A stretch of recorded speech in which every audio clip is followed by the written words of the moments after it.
ఈరోజు చాలా మంది వారొక ఉద్యోగం నుండి కానీ, వారొక వ్యాపారం నుండి కానీ, వారి కష్టార్జితం నుండి కానీ దేవునికి ఇవ్వకుండా మేము భక్తి చేస్తున్నాము, మేము గుడికి వెళ్తున్నాము, మేము ప్రార్థన చేస్తూ ఉన్నాము, మేము క్రైస్తవులము అని చెప్పుకోవడం అది చాలా తప్పు ప్రియులారా.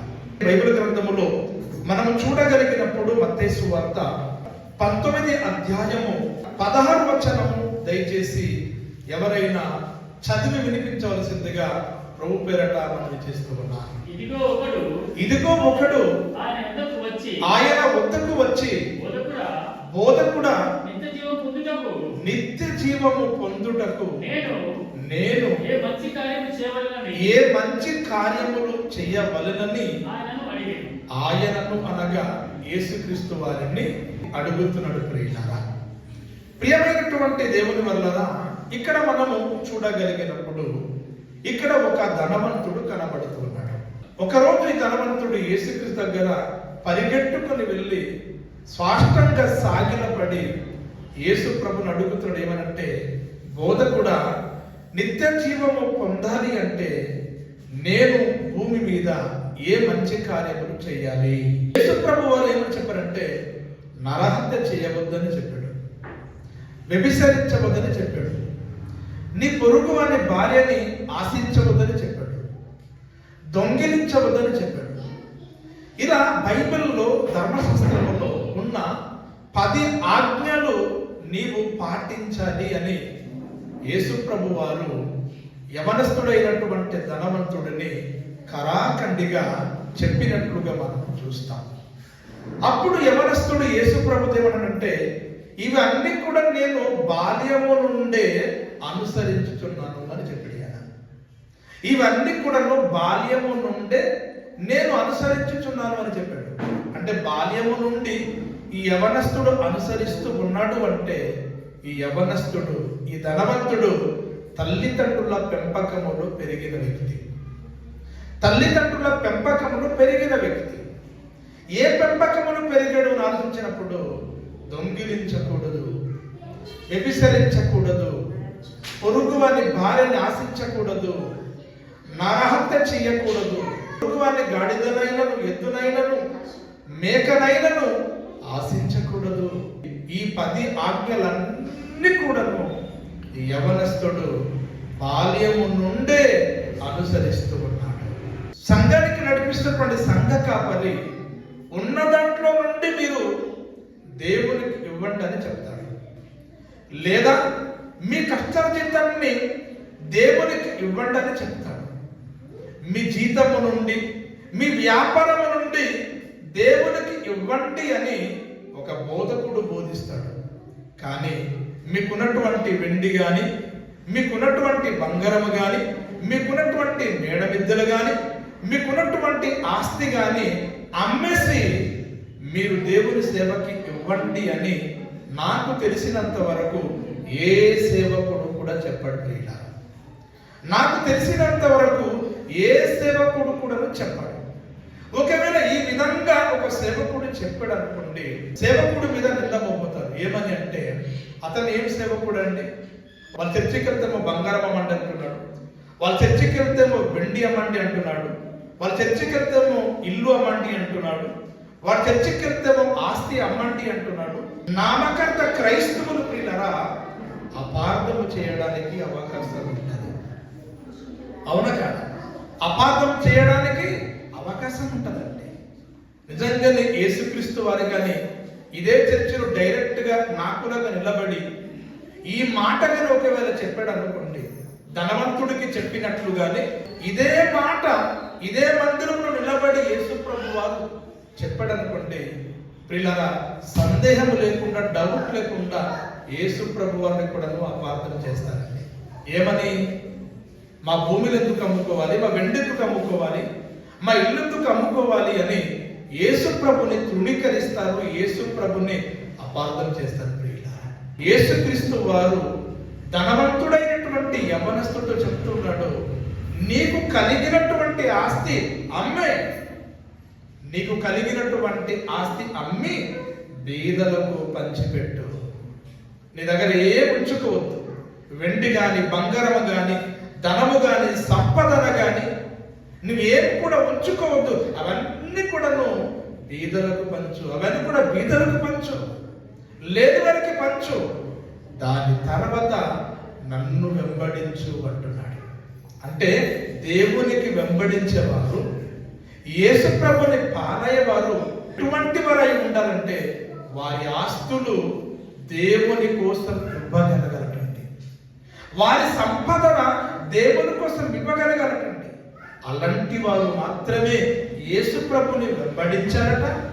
అలాంటి వారికి మాత్రమే దేవుడు పరలోకం ఇస్తాడటండి.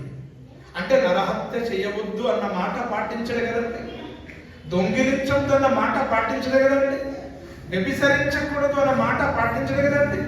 ఇవన్నీ కూడా పాటించినప్పటికీ ఒక వ్యక్తి పరలోకానికి వెళ్ళలేడు. నీలో మంచి ఉన్నప్పటికీ పరలోకానికి వెళ్ళలేవు. దేవుడు ఏమైతే చెప్పాడో అవన్నీ కూడా నువ్వు పాటించాలి. నువ్వు పరిపూర్ణుడుగా మారాలి. దేవుడు ఏమని చెప్పాడు? నేను పరిపూర్ణుడు కనుక మీరు కూడాను పరిపూర్ణులుగా బ్రతకండి, పరిపూర్ణులుగా జీవించండి. మీరు ఎప్పుడైతే పరిపూర్ణులుగా మారుతారో అప్పుడు మీరు పరలోకానికి ప్రవేశించగలరు.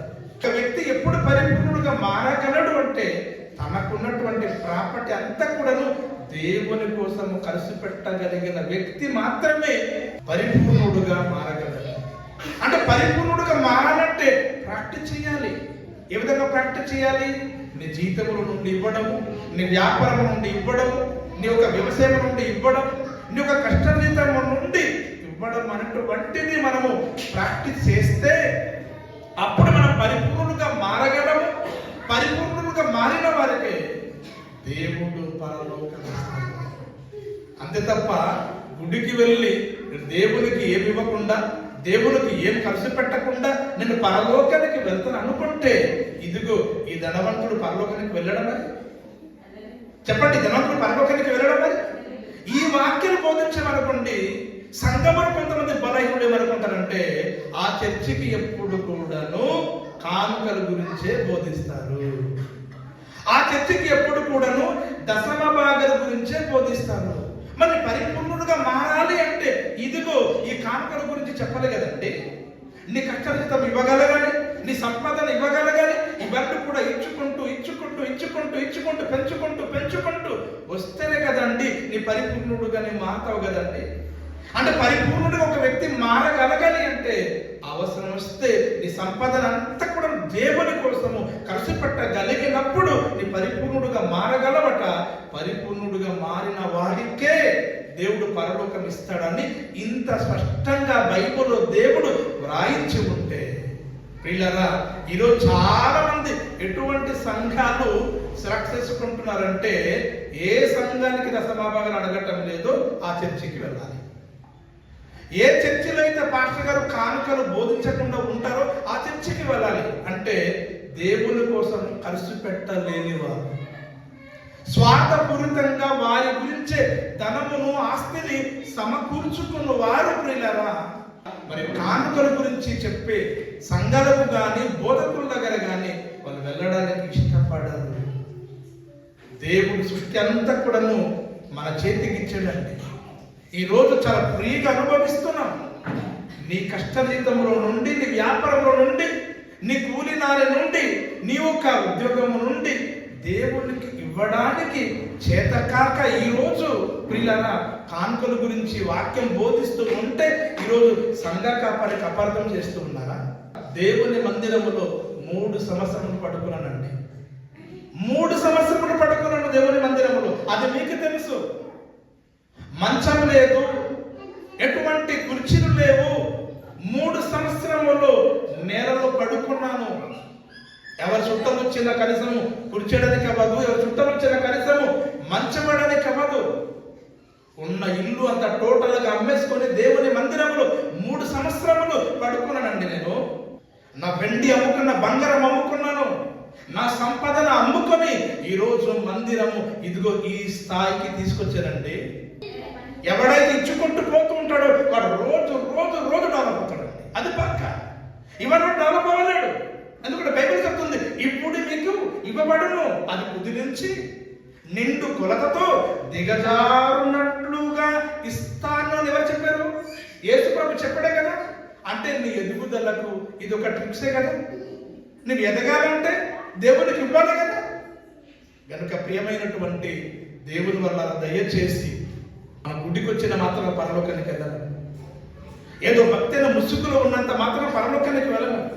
దేవుని కష్టము అనుభవిస్తున్నటువంటి మనము మన కష్టర్జితములో నుండి కూడాను దేవునికి ఇవ్వగలగాలి.